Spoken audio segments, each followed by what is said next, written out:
Welcome to the Software People Stories. I'm Shiv. I'm Chitra, And I'm Gayatri. We bring you interesting, untold stories of people. associated with the creation Or consumption of software-based solutions. You'll hear stories of what worked. and sometimes what didn't, You will also hear very personal experiences. and insights that would trigger your thoughts. And inspire you to do even greater things.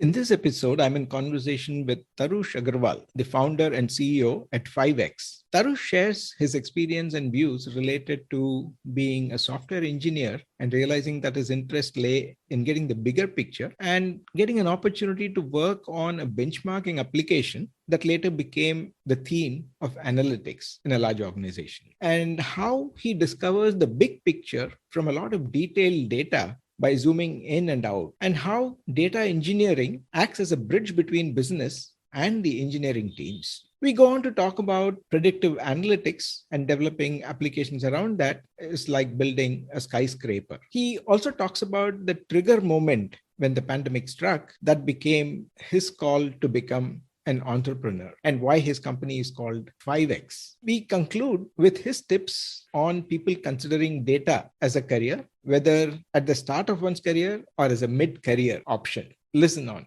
Hi, Tarush. Welcome to the Software People Stories. Hey, Shiv. Thank you so much for having me on the show. I'm super excited to be here.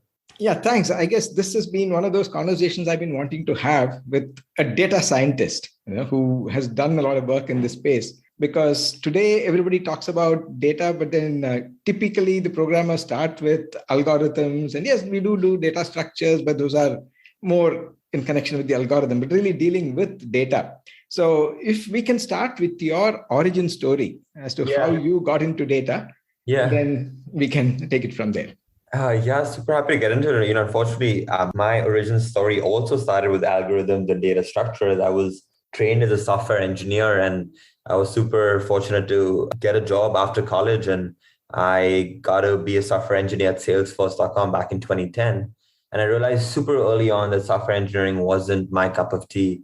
I was way more interested in like the bigger picture and sort of working on one feature on, Sales Cloud or Services Cloud just wasn't exciting to me. It was a very classic case of being at the right place, right time. I had some experience working with distributed systems from like college, and I worked with a product manager, and we built one of the first versions of log shipping at Salesforce, which allowed us to do things like benchmarking and sort of figuring out customers in your industry at this company size, what are they doing? And that later became the product analytics team at Salesforce. And sort of personally, that was my introduction into data, and really never looked back ever since. Oh, wonderful. But normally, you mentioned the big picture. Yeah. And data is associated with the details. Sure. So was there a change in your thinking or the mindset? How do you discover the big picture from data, or the other way? How do you construct a big picture from a lot of data? I think in some ways, sort of data has this ability to like roll up, right, into really what is the bigger picture, right? So, if you just kind of look at a sales sort of dashboard, right, it kind of starts at the very top as in what are the higher level numbers? And then the ability to zoom into a specific region or a specific product or a specific city or even a specific sales rep, that's the sort of nature of being able to zoom in, zoom out at kind of any scope, right? And that's the really exciting thing where you have this ability to kind of look at a problem at like a different level, which is kind of very different from, like feature set adoption or kind of designing a sort of single product or a single sort of capability inside a product. Yeah, that's interesting. So how does a typical conversation between a data engineer and a software engineer, a developer go?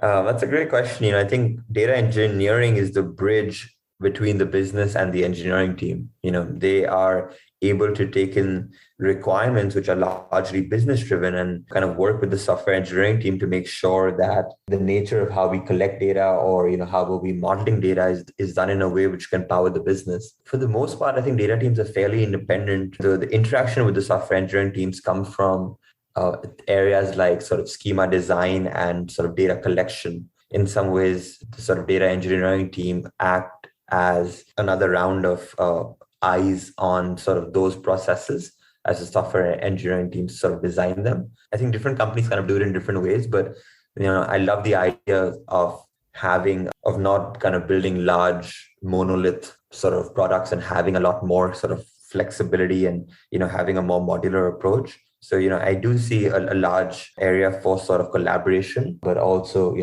sort of how do we do this in a way which we are yet able to keep both parts of the business, the actual development as well as the actual sort of data and reporting pretty nimble so that they can move independent of each other. Oh, that's nice. You did mention schema. Yeah. Okay. So the first thought that comes to my mind when you say schema is structured data. Sure. So how does data engineering handle unstructured data? The very, very quick answer is it doesn't. What's happened, especially in the last 5 years, is that the data warehouse architecture has won, right? And, all a data warehouses is a highly, highly, highly performant SQL database, right? With sort of Snowflake's IPO last year being the largest IPO in tech history, it's clear that it's no longer a nice to have in any company's sort of arsenal. It's a big requirement, right? What that's kind of done is that it's moved us into this way of kind of using structured data. We have from a technology perspective, you have Spark and Hadoop and, all of these different sort of technologies which allow us to work with unstructured data. They've all kind of become niche use cases, right? For only businesses which really have such unstructured problems that you can't translate it into a sort of relational format. But for the most part, what companies are doing, which deal with large amounts of unstructured data, is processing that data, extracting the core metrics from it in a very relational format, and then putting it inside a warehouse. And what warehouses are able to do is all of a sudden scale doesn't matter, right? Like you can easily have petabyte scale performance on a modern data warehouse. As long as you can sort of derive structure from it, you're sort of good to go. These warehouses now also support JSON payloads, even though they aren't as efficient. So you can have some level of unstructuredness inside of it. But for the most part, what we're seeing out there is majority of companies' use cases have gotten pretty structured. That's interesting to know. So what about the context information with the data that you collect? Yeah, so sort of step one is really, your average startup today has got 10 to 12 different sources of data, right? And that's from your backend databases, marketing, Facebook, Google. It could be your CRM. It could be your billing system, your sort of Zendesk for, help desk. Average startup has got 10 to 12. At WeWork, we were probably dealing with about 150, given that we had physical as well as digital, right? Which is probably on like the larger side. So kind of step one is how do we ingest all of this data from all these hundreds of different data sources centrally into the warehouse, done in an automatic manner, right? Kind of that's a huge part. And until very recently, you would have to kind of deploy a whole sort of army of engineers to build and maintain these pipelines. Once the data is in the warehouse, all of a sudden, the contextual stuff is a layer on top of it. Right. So you have your raw data and it doesn't make sense to kind of build reporting based on raw data. Number one, raw data can change. And number two is if you add any application logic on top of it and you keep doing that for every data set, now you have a massive fan out problem. Right? If you decide to change your definition of a daily active user, you have to go change it in 50 different places, right? So we build this contextual layer called the business layer on top of the raw data. This business layer has got these sort of golden data sets, which are then used to kind of build on top of. So for the most part, even, your analysts and data scientists don't even use the raw data. They're only dealing with one level on top of that, which is highly contextualized. And as the data engineering team is building these core models, they're the ones figuring out with the business team, hey, what is that business context? And going back and making sure, is the data we're collecting is it designed in a way that we're going to have that right context? And if not, how do we go back to the engineering teams and fix this problem? And, so once you do an iteration or two, as I said earlier, the data engineering teams becomes part of the core sort of design to make sure that when we're designing it from day one, we are doing it in a way which we'll have all the contextual knowledge which we'll need later on. Does that make sense? Yeah, sure. So that triggers one more question. Yeah. So this is good for, I assume, data that is already there. Yep. But when one talks about prediction, how useful is this, or how much can you anticipate what additional data that you might need? Yeah. I mean, are you talking about like predictions from an ML perspective, or are you talking about predictions from like a capacity or infrastructure perspective, how much more, how much bigger is this going to get? Both. I was more intending the first one from an application usage perspective. Yeah. Yeah. I mean, it turns out today that 90% of time data sort of scientists spend is like on making sure they have clean data and making sure they kind of have access to sort of to the right data, right? Think of it in some ways like building a skyscraper, right? Like in some ways, machine learning and the prediction, predictive analytics and all is like the skyscraper on top. And people are planning for like building a skyscraper on top before really, having even dug up the earth and the foundation. There's so many layers which kind of happen between that, right? And it's even at a company like Salesforce, at WeWork, right? Like most recently, we only really got into data science. We probably got into it in like year 2 out of my 4-year stint. But by the time it really was effective was really year 4, when we had really understood what our core data models were, what is all the data which we need to have, when like metrics weren't changing every 3 months. If your metrics are changing every 3 months, you can't expect to kind of build something on top of it, right?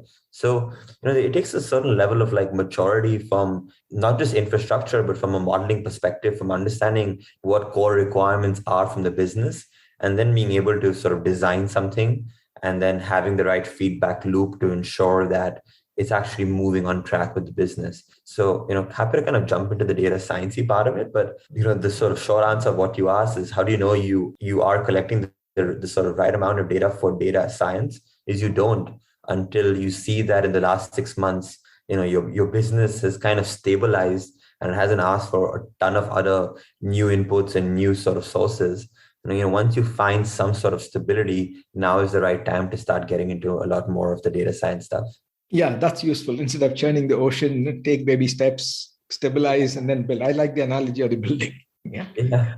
So what was the trigger moment from being techie, working in corporates to 5X?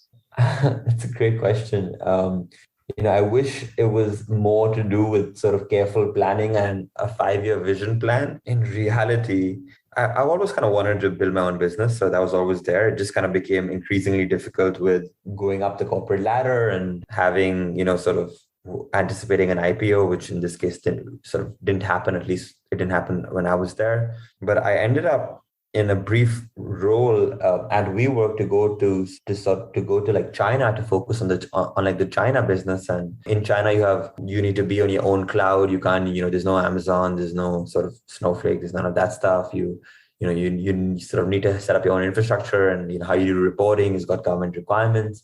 But at the same time, they encourage you to do more stuff, which was sort of research on like how do you do facial detection and using that to open doors, and being able to do like sort of sentiment analysis and a lot of cool stuff, which was purely research based. It's a huge opportunity as well as a huge sort of challenge. So kind of did that for a little bit. And what happened is WeWork's IPO sort of started to fail. And we knew that a lot of this research stuff is something when in the long term, we're no longer going to focus on. And around that time, I happened to go on a 10-day vacation to sort of Bali.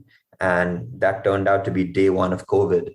And the border shut so sort of super quickly. I never even got to say bye or pack up my apartment. And it just felt like the right time to leave. And, I quit. I did a long transition, took a few months of sabbatical. And ultimately, it just, I think life just put me at a point where it was time to get entrepreneurial. And, after a failed venture around the wellness space, we sort of stumbled into 5X. Why 5X? As a name?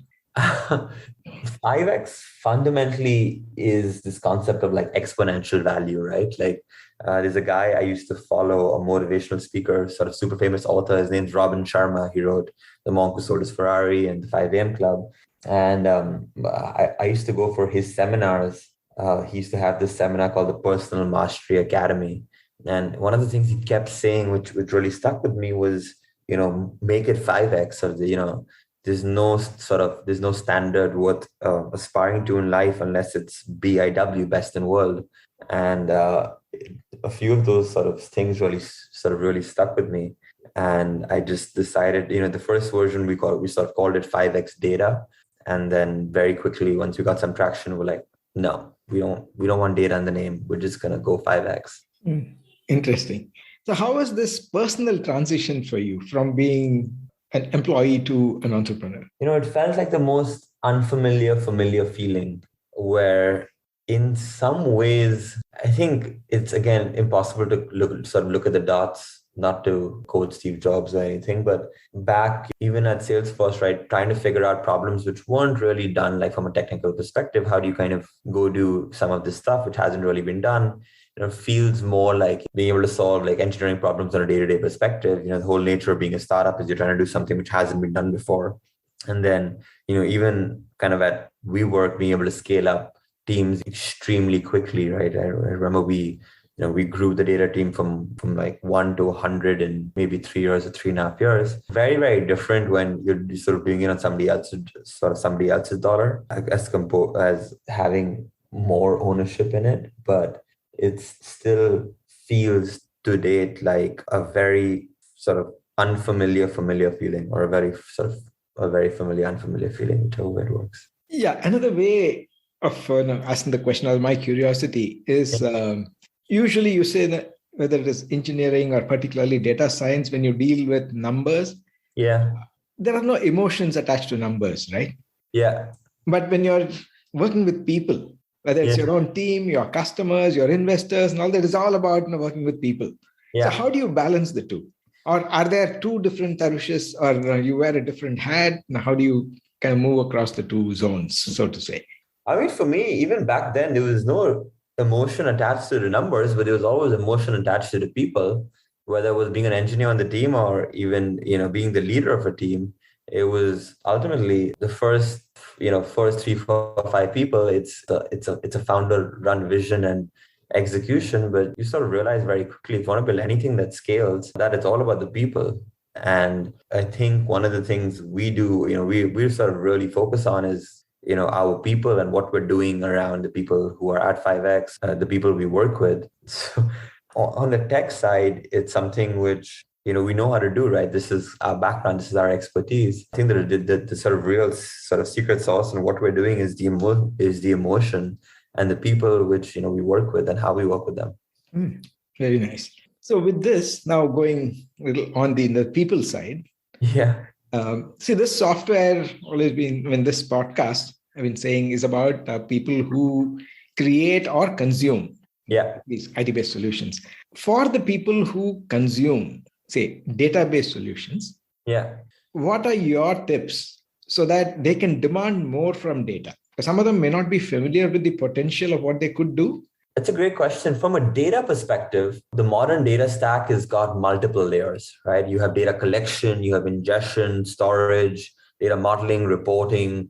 Then if you want to get into like A/B testing or reverse ETL or data catalog, data mesh, you have all of these different layers. And each of them today, the space is extremely fragmented. So Snowflake was the largest IP on tech history. It does one layer, which is data storage. What about reporting? What about sort of modeling? What about ingesting the data, right? So each of them today have $1 billion player. So, unfortunately, what that means for a company is that if you're getting started, or even if you're, have something legacy, you have to go sign 5, 10 different sort of enterprise contracts and then deploy an army of engineers to like stitch this together. At WeWork and Salesforce, we had on each of these sort of platform teams, we had like 10, 20, 30 people on them. And that's not going to be possible for like 90% of companies, right? So in some ways, the sort of problem set we're focused on is how do we give you this sort of platform on day one? It's all stitched together using the best in class providers. You can pick your own and it gets stitched together and you get one monthly bill. You don't need to deploy an army of engineers and you're kind of productive out of the box, right? So in some ways, Amazon and Google, they might have a few pieces, but they're not really competitive inside the data landscape, right? Like Snowflake is by de facto the best warehouse in the world, and dbt is the best modeling company, and Fivetran does ingestion. And guess what? None of these tools are either owned by Google or Amazon. So in some ways, we're taking the sort of modern data stack, which if you just Google like Matt Turk State of Data 2021, you'll see 500 vendors there. And we're kind of, in some ways building a store or a platform where you'll be able to pick and choose which ones, and they'll all kind of spin up together. You don't have to worry about billing, and you don't have to worry about having a data platform team. You're good to go. So you can focus on getting the business value. I think what in response to what do you kind of want from vendors, the short answer is today people want, even though using a different analogy, even though you can use Google Apps and you can get Meet and Hangout and messaging and email, we still like using Zoom for video, and we like using Slack for messaging and email on Google, even though you get everything out of the box. But people want to use the best-in-class vendor for one thing. And we're seeing that across the data space, and we're seeing that all across the software engineering world too. What are people going to need is out-of-the-box sort of integrations with all of these tools. And that's really what we're focused on. That's what half of what we're focused on. Nice. So as a user or a prospective user, yeah, what should I know about data in general to include it as part of my strategy? Yeah, sure.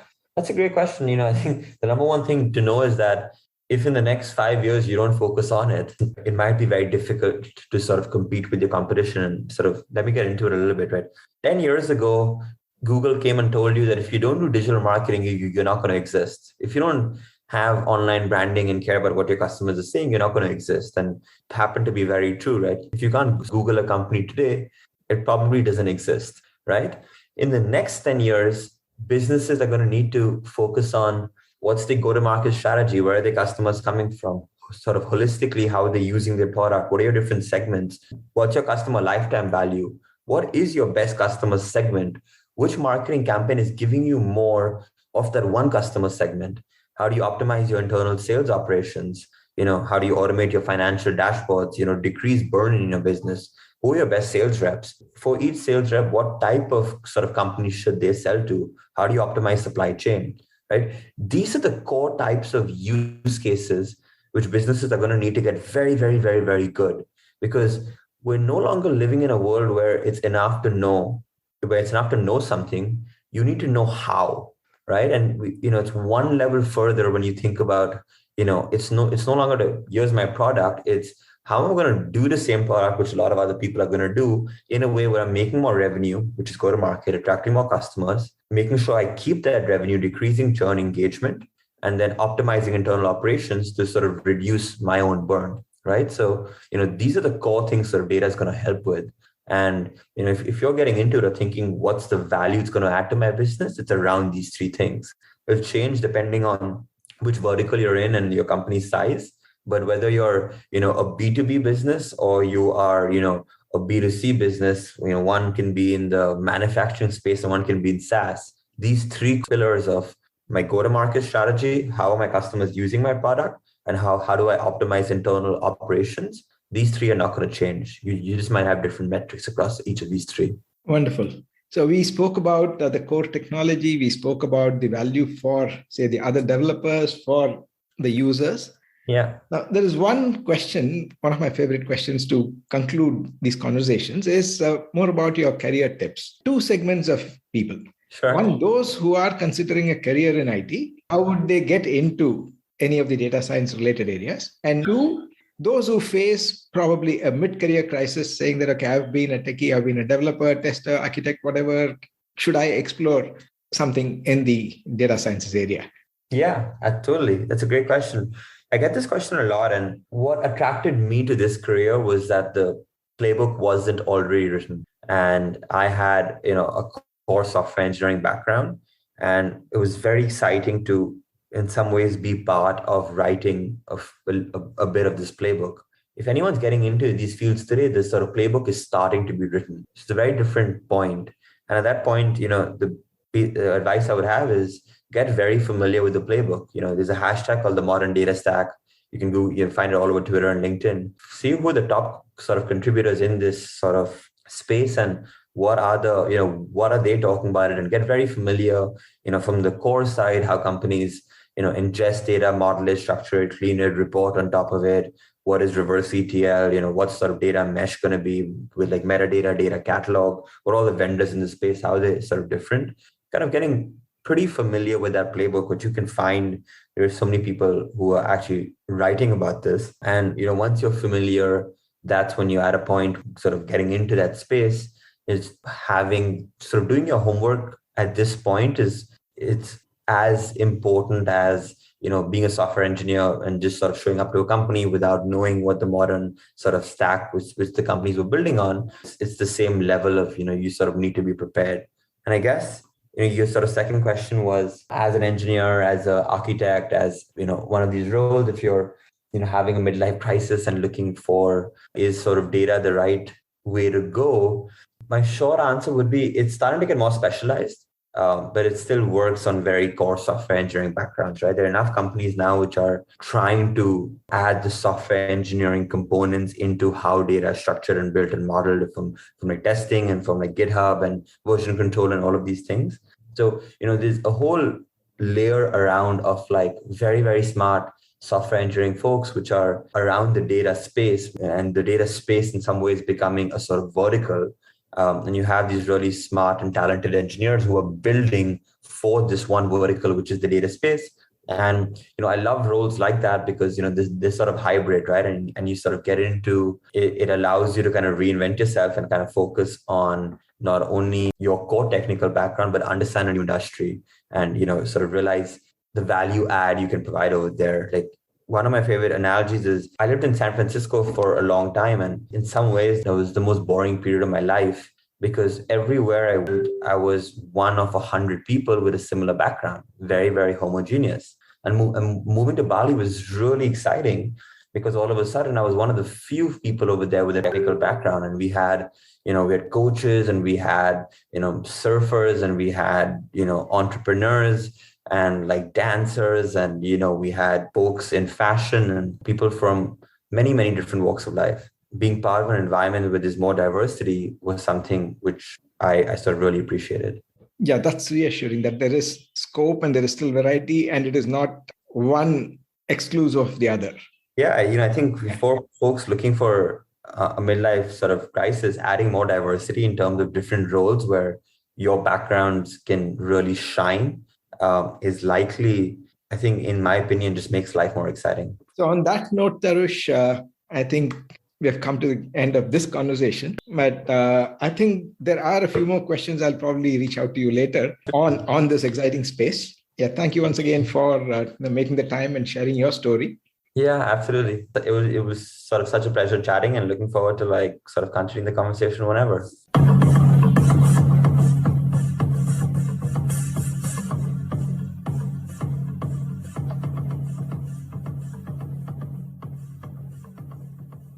We thank Siddharth for the music and Anita for promoting the Software People stories. If you like this episode, Please subscribe on your favorite podcast client. And spread the word in your network. if you'd like to share your story, Contact us at podcasts@pm-powerconsulting.com.